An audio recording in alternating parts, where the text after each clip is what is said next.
नमस्कार, मैं हूं श्वेता झा और आप देख रहे हैं आज सुबह। हवा में उड़ने वाली हनीप्रीत, हजारों सपने जिसके थे, एक बार सलाखों के पीछे क्या पहुंची, उसके सारे सपने टूटकर बिखर रहे हैं। अब बचे हैं तो सिर्फ गुनाह, जिसका हिसाब किताब चल रहा है। कल जमानत की जो आखिरी उसकी उम्मीद थी वो भी टूट गई। अब 6 नवंबर तक उसे सलाखों के पीछे रहना पड़ेगा।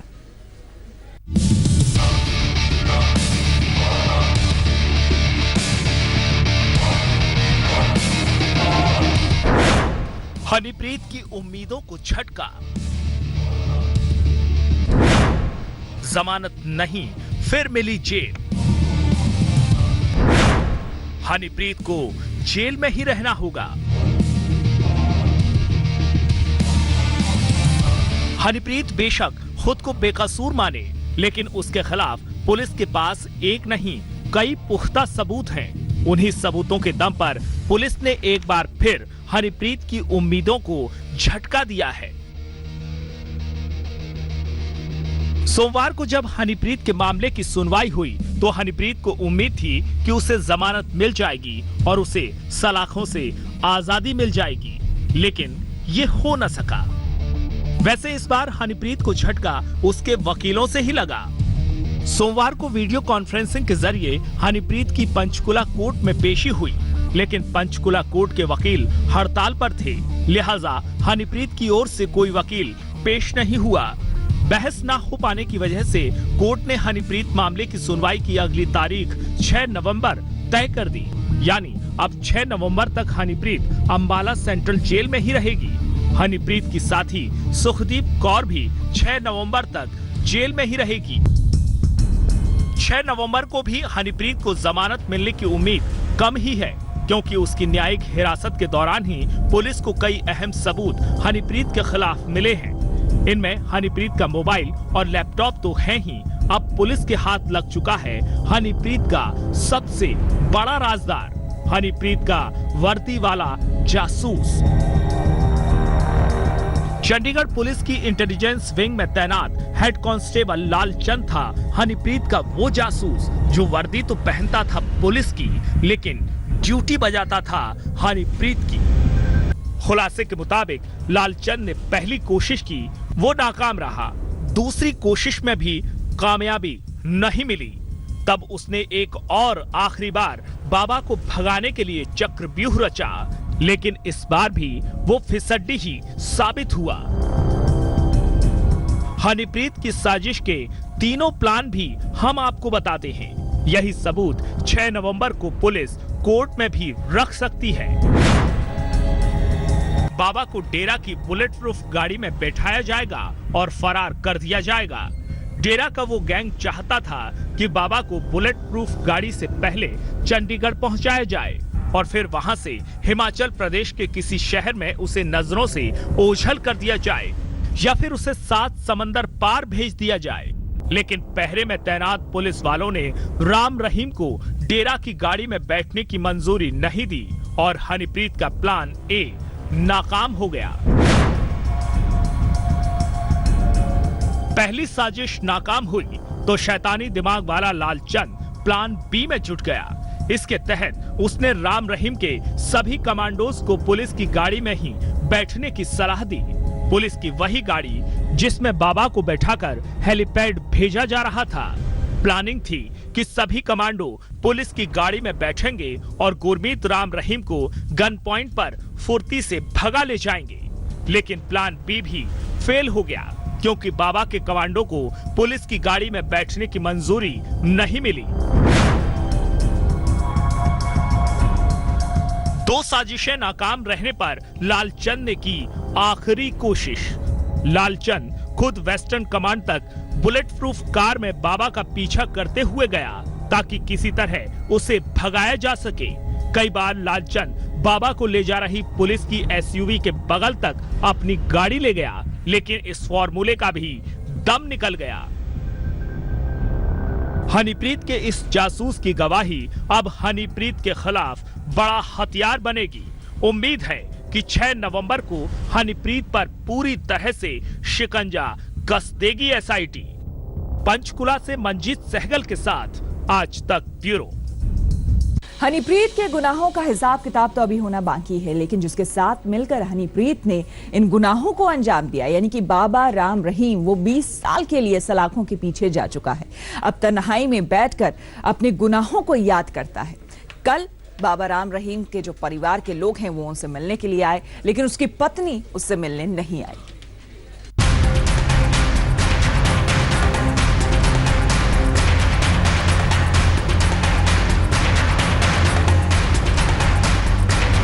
बाबा की बेबी डॉल और खुद बाबा के पास अब ऐसे रंगीन वक्त को याद करने के सिवा कोई चारा नहीं बचा है। सितम ये है कि जिन गुनाहों को दोनों ने मिलकर किया, उसे अब ये दोनों अलग अलग जेल में काट रहे हैं।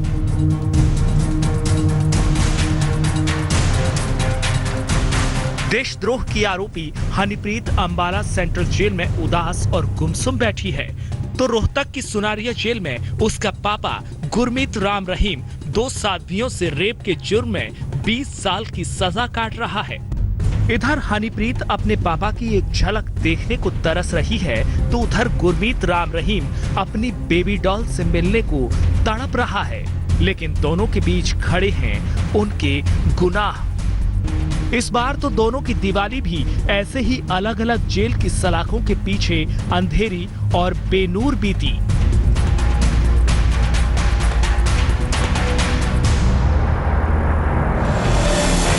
दिवाली वाले दिन तो राम रहीम से जेल में मिलने उसके परिवार का कोई सदस्य भी नहीं पहुंचा था, लेकिन कल यानी सोमवार को परिवार ने राम रहीम की सुध ली और परिवार के लोग सोमवार को रोहतक की सुनारिया जेल पहुंचे। सफेद रंग की इस गाड़ी पर सवार होकर राम रहीम का परिवार सुनारिया जेल पहुंचा। जेल के गेट पर सबकी तलाशी भी ली गई। जेल में राम रहीम से मिलने पहुंचे परिवार के सदस्यों में मां नसीब कौर, बेटी अमरप्रीत, बेटा जसमीत और दामाद सनमीत थे। परिवार करीब 1:45 बजे जेल पहुंचा और शाम करीब 3:45 बजे जेल से वापस लौटा। राम रहीम ने दिवाली वाले दिन भी अपने परिवार के लोगों का बेसब्री से इंतजार किया होगा, लेकिन दिवाली से लेकर भैया दूज तक राम रहीम सिर्फ सलाखों में बैठा इंतजार ही करता रह गया।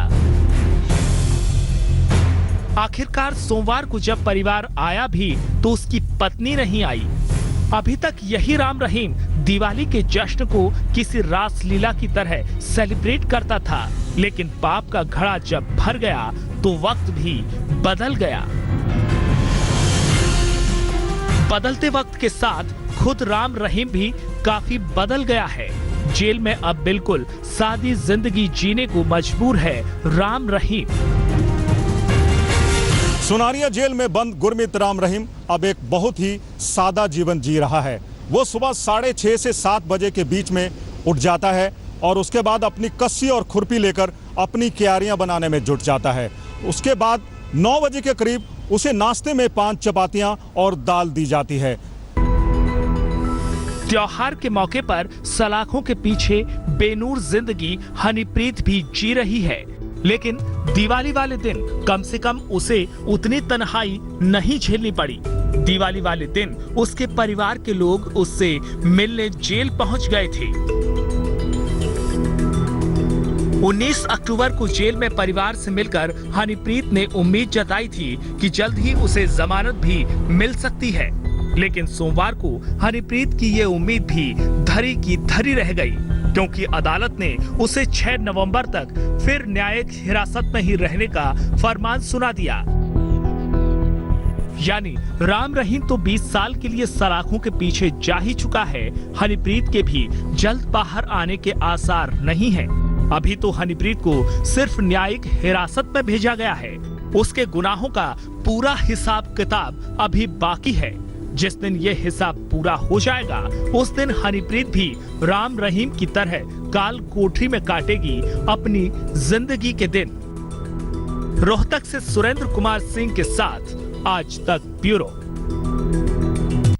एक तरफ हनीप्रीत की मुश्किल है जो कि कम होने का नाम नहीं ले रही, दूसरी तरफ बाबा राम रहीम जो है उसकी परेशानियां और बढ़ती जा रही है। जी हां, अब संपत्ति मामले में आपको हम बता दें कि आयकर विभाग और प्रवर्तन निदेशालय दोनों की जो टीम है वो जुट गई है ये जानने में कि आखिर राम रहीम की जो अकूत संपत्ति है उसका सच क्या है।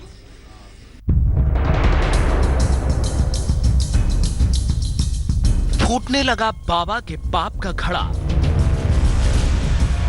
पहले बलात्कार के आरोप में 20 साल की जेल, अब डेरा की कमाई पर कसा शिकंजा। एक तरफ बाबा की एमएसजी कंपनी का सीईओ पकड़ा गया, दूसरी ओर इनकम टैक्स और ईडी की टीम ने डेरा सच्चा सौदा पर शिकंजा कस दिया है। इनकम टैक्स डिपार्टमेंट की टीम जांच में जुट गई है कि अरबों की दौलत हासिल करने के सिलसिले में राम रहीम कहां-कहां कानून को धोखा देता रहा और कैसे जुटा ली अकूत दौलत। राम रहीम डेरे में किसी बादशाह से कम नहीं था, लेकिन पाप का घड़ा फूटा तो पुलिस ने डेरे की चौहद्दी नापनी शुरू कर दी। सिरसा में ये वही डेरा मुख्यालय है जिसके अंदर पूरी रहस्यमयी दुनिया थी। अब उसी दौलत पर कसने लगा है शिकंजा।